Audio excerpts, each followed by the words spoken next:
او په اخر کې دا حدیث مبارک ارتوای مې بیا ز خپل خبرې ختمومه.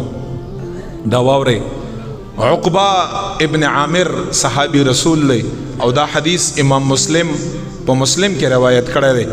عقبہ ابن عامر فرمای نبی علیہ الصلوۃ والسلام په وړاندې صحابه کرام ناستو بلا تشبیه او تمثيل داسې ناستو.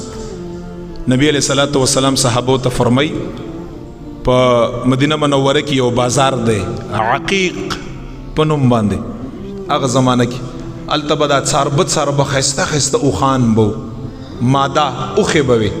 نبی علیہ السلام صحابه ته او هغه زمانہ کې یو اوخه دا خو ډیر قیمت والو خلق ورته ډیر خوشاله ده. نبی علیہ الصلوۃ والسلام صحابه ته فرمای تاسو دا خوخه ده هر یو نه تپوس کړم تاسو دا خوخه ده چې تاسو سحر مانځ پسې څوک لاړ شي او دا عقیق بازار نه دو اوخان ساربه بغیر د تکلیف نه مشقت نه مصیبت نه راوله او دستاسو شي تاسو دا خوخه ده.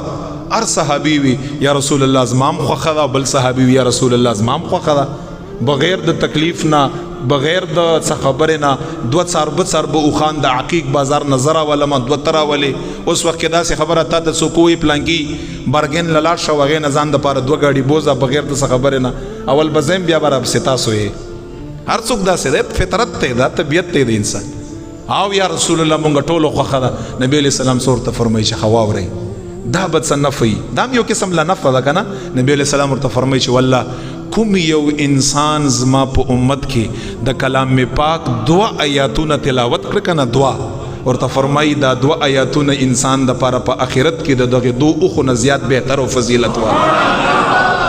بیا څور ته فرمایي درې تلاوت کړ درېونه بهتر دي څلور یې تلاوت کړ څلورونه بهتر دي لس یې تلاوت کړ لس اوخانونه بهتر دي چې کوم کلام یو آیات دی یو اوخ نه بهتر او دا کلام انسان بار بار ختمي هغه انسان به څومره فضیلت والے څومره کمال والے وي.